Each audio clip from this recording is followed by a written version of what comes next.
Hi friends, আশা করি আপনারা সবাই ভালো আছেন। আমিও ভালো আছি। তো আমি নিয়ে চলে এসেছি আজ একটা মাটন কারি রেসিপি। তো প্রথমে আমি নিয়ে নিয়েছি একটা রেড টমেটো, সাথে নিয়েছি আমি 4টে পেঁয়াজ।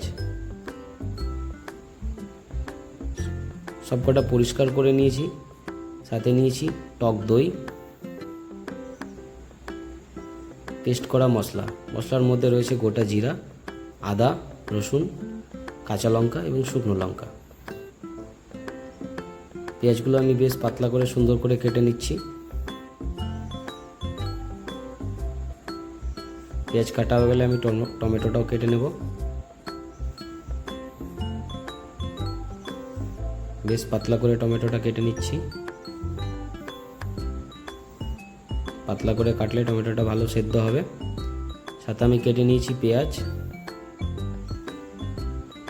টমেটো সবকটা কাটা হয়ে গেছে কমপ্লিট। এবার আমি নিয়ে নেব মটন। তো এখানে আমি 400 গ্রাম মটন নিয়ে নিয়েছি।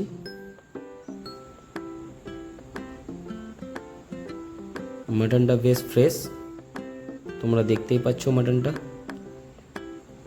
সাথে আমি দুটো কলেজি নিয়েছি, আর এখানে আছে রেড মিট। চর্বিগুলো আমি বেশ ছোট করে কেটে নিয়েছি।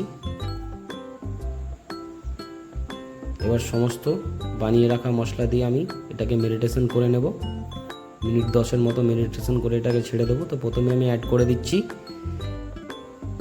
পেস্ট করে রাখা মশলা। সাথে আমি অ্যাড করে দেব পরিমাণ বা স্বাদ মতো নুন। তো নুনটা আমি এখন অ্যাড করে নিচ্ছি। নুনটা অ্যাড করে নিলাম।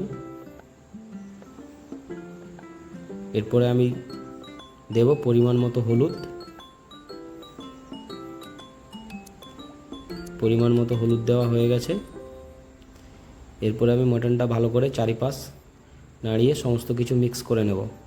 এবার অ্যাড করে দিলাম মটন।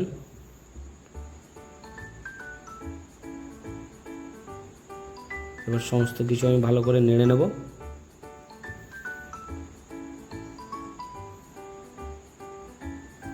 চারিপাশ ঘুরিয়ে আমাকে একটু কষাতে হবে মটনটা। মটনটা একটু কষা হয়ে গেলে আমি এটাকে একটু ঢাক দিয়ে কষবো। তারপর আমি অ্যাড করে দেবো কেটে রাখা টমেটো আমি অ্যাড করে দিচ্ছি। মটনটা অনেকটাই কষানো হয়েছে। মিনিট 10 থেকে 15 মিনিট আপনাকে মটনটা কষাতে হবে। সাথে অ্যাড করে দিলাম গুঁড়ো গরম মশলা। এখন আমি মটনটাকে একটু ঢাকা দিয়েছি যাতে একটু ভালোভাবে সেদ্ধ হয়। দেখতেই পাচ্ছ মটনের কালারটা। এইভাবে বাড়িতেও তোমরা মটন বানিয়ে নিতে পারো।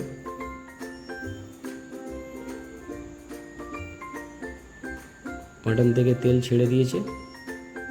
মটনটা বেশ শুকনো করে কষানো হয়েছে। এইভাবে শুকনো করে কষে নিতে হবে।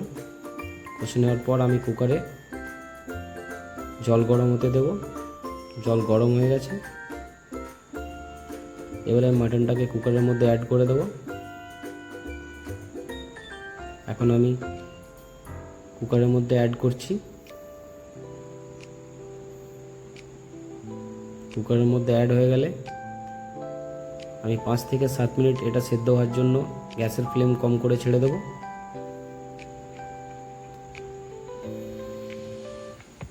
মটন সেদ্ধ হচ্ছে। এবার গ্যাসটা বন্ধ করে আমি নামিয়ে নিয়ে দেখে নেব।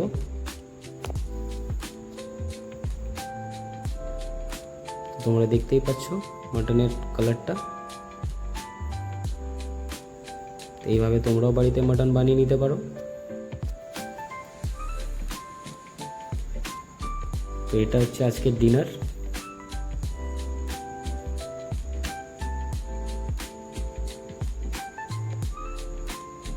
ভিডিওটা দেখে ভালো লাগলে চ্যানেলটা সাবস্ক্রাইব করে দেবেন। লাইক এবং কমেন্ট দেবেন। Thank you.